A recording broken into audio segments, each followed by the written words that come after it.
ಇವತ್ತಿನ ಒಂದು ವಿಡಿಯೋದಲ್ಲಿ ನಾವು ಮುದ್ದೆ ಬಸ್ಸಾರು ಪಲ್ಯ ಹೇಗೆ ಮಾಡೋದು ಅಂತ ನೋಡೋಣ.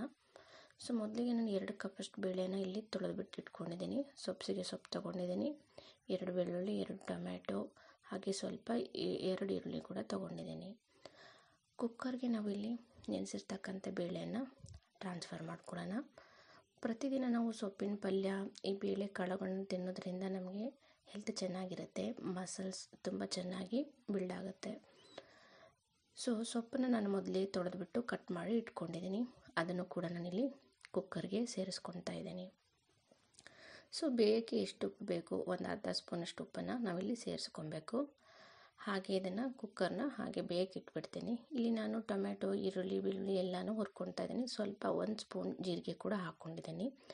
ಚೆನ್ನಾಗಿ ಇದನ್ನು ಹುರ್ಕೊಬೇಕು, ಹಸಿ ಸ್ಮೆಲ್ ಹೋಗೋವರೆಗೂ. ಈ ಕಡೆ ನೋಡಿ ಸೊಪ್ಪು ಚೆನ್ನಾಗಿ ಬೇಯ್ತಿದೆ. ಈ ಸೊಪ್ಪನ್ನು ನೀವು ಬೇಕಾದರೆ 2 ವಿಸಿಲ್ ಕೂಗಿಸ್ಕೊಳ್ಳಬಹುದು, ಇಲ್ಲ ಹಾಗೇನಾದರೂ ಬೇಯಿಸ್ಕೋಬೋದು. ಹುರಿದಿರ್ತಕ್ಕಂಥ ಎಲ್ಲ ಐಟಮ್ಸ್ನು ನಾನಿಲ್ಲಿ ಮಿಕ್ಸಿ ಜಾರ್ಗೆ ಹಾಕ್ಕೊತಾ ಇದ್ದೀನಿ. ಅದೇ ಥರ ನಾನಿಲ್ಲಿ 2 ಸ್ಪೂನ್ ಆಗುವಷ್ಟು ಕಾಯಿ ತುರಿನ ಹಾಕ್ಕೊಳ್ತಾ ಇದ್ದೀನಿ. 1 ಸ್ಪೂನು ರೆಡ್ ಚಿಲ್ಲಿ ಪೌಡ್ರನ್ನ ಕೂಡ ನಾನಿಲ್ಲಿ ಹಾಕ್ಕೊಳ್ತಾ ಇದ್ದೀನಿ ರುಬ್ಬಕ್ಕೆ. ಹಾಗೆ 3 ಸ್ಪೂನಷ್ಟು ಸಾಂಬಾರು ಪೌಡ್ರ್, ಖಾರ ಪುಡಿ ಇರುತ್ತಲ್ಲ ಸಾಂಬಾರು ಪೌಡ್ರು, ಅದನ್ನು ಕೂಡ ನಾನಿಲ್ಲಿ 3 ಸ್ಪೂನ್ ಆಗೋಷ್ಟು ಸೇರಿಸ್ಕೊಳ್ತಾ ಇದ್ದೀನಿ. ನಾನಿಲ್ಲಿ ಒಂದು 5 ಜನಕ್ಕಾಗೋಷ್ಟು ಸಾಂಬಾರು ಮಾಡ್ತಾಯಿದ್ದೀನಿ.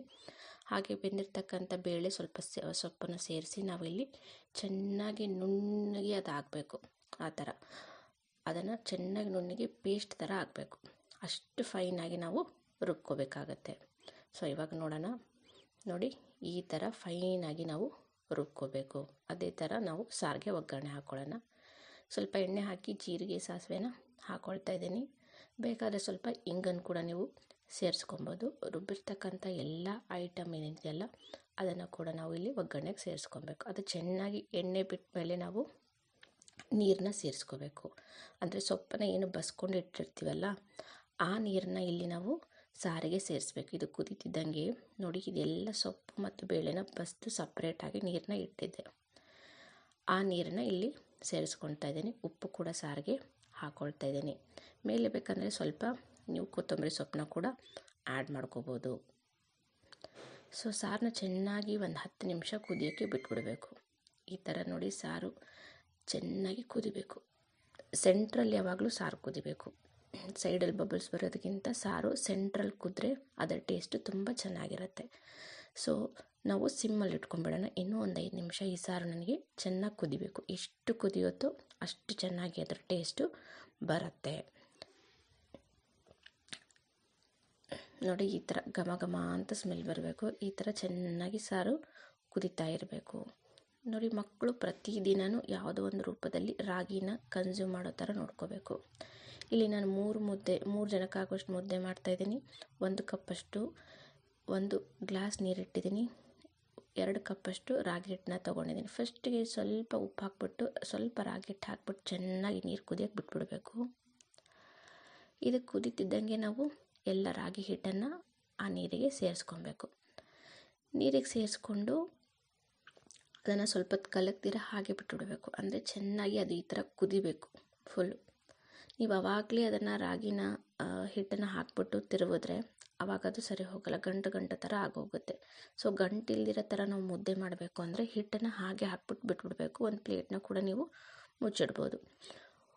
ಒಂದು 3 ಮಿನಿಟ್ಸ್ ಆದಮೇಲೆ ಇವಾಗ ನಾನು ಮುದ್ದೆನ ತೊಳಿಸ್ತಾ ಇದ್ದೀನಿ. ಅಂದರೆ ಚೆನ್ನಾಗಿ ತಿರುಗಿಸ್ಬೇಕು, ಗಂಟಿಲ್ದಿರೋ ಥರ ನಾವು ಚೆನ್ನಾಗಿ ಮುದ್ದೆನ ತಿರುಗಿಸ್ಕೋಬೇಕು.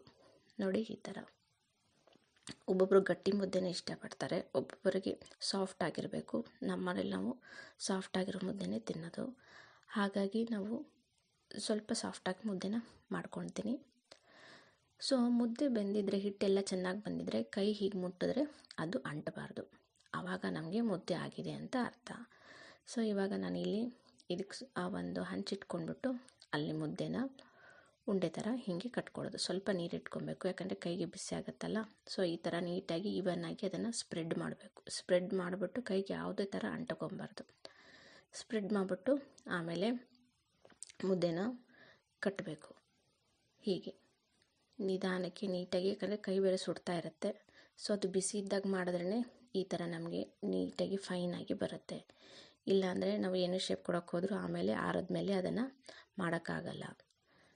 ಸೊ ಈ ಥರ ಸಾಫ್ಟ್ ಆಗಿರೋ ಮುದ್ದೆನ ಕಟ್ಕೊಬೇಕು, ನಿಧಾನಕ್ಕೆ ಮಾಡಬೇಕು. ಸೊ ಇದನ್ನು ನೀವು ಬೇಕಾದರೆ ತುಪ್ಪ ಸೇರಿಸ್ಬಿಟ್ಟು ಕೂಡ ಮಕ್ಕಳಿಗೆ ಕೊಡ್ಬೋದು, ಇಲ್ಲ ಹಾಗೆ ಬಸ್ಸಾರು ಪಲ್ಯ ಜೊತೆ ಕೂಡ ಕೊಡ್ಬೋದು. ಸೊ ಮಕ್ಕಳು ಕೂಡ ಪ್ರತಿದಿನವೂ ಯಾವುದೋ ಒಂದು ರೂಪದಲ್ಲಿ ಅವರು ರಾಗಿನ ತಿನ್ನಲೇಬೇಕು, ಯಾಕಂದರೆ ಹೈ ಕ್ಯಾಲ್ಶಿಯಂ ಇರುತ್ತೆ ರಾಗಿನಲ್ಲಿ. ಸೊ ಮಕ್ಕಳಿಗೆ ಇದರಿಂದ ತುಂಬ ಅವರ ಬೋನ್ ಹೆಲ್ತ್ಗೆ ತುಂಬ ಇದು ಸಹಾಯ ಮಾಡುತ್ತೆ. ಸೊ ಎಲ್ಲರೂ ಕೂಡ ಪ್ರತಿದಿನ ಯಾವುದೋ ಒಂದು ರೂಪದಲ್ಲಿ ರಾಗಿನ ಕನ್ಸ್ಯೂಮ್ ಮಾಡಿ. ಸೊ ಇಲ್ಲಿ ನೋಡಿ 3 ಮುದ್ದೆನ ನಾನು ಮಾಡಿದ್ದೀನಿ. ಅದೇ ಥರ ಬಸ್ಸಾರು ಪಲ್ಯ, ಬಸ್ಸಾರು, ಈ ಥರ ಇವತ್ತಿನ ಒಂದು ಇದು ಲಂಚ್ ಮೆನ್ಯೂ ಆಗಿತ್ತು. ಸೊ ಪ್ರತಿದಿನ ಇದೇ ಥರ ನನಗೆ ಸಪೋರ್ಟ್ ಮಾಡ್ತಾಯಿರಿ. ಈಸಿಯಾಗಿರ್ತಕ್ಕಂಥ ರೆಸಿಪಿಗಳನ್ನ ಪ್ರತಿದಿನ ತೊಗೊಂಡು ಬರ್ತೀನಿ. ಆ್ಯಂಡ್ ನನ್ನ ಎಲ್ಲ ವೀಕ್ಷಕರಿಗೂ ಆಡಿಯನ್ಸ್ಗೂ ತುಂಬ ಥ್ಯಾಂಕ್ ಯು, ತುಂಬ ಸಪೋರ್ಟ್ ಮಾಡ್ತಿದ್ದೀರಾ. ಧನ್ಯವಾದ.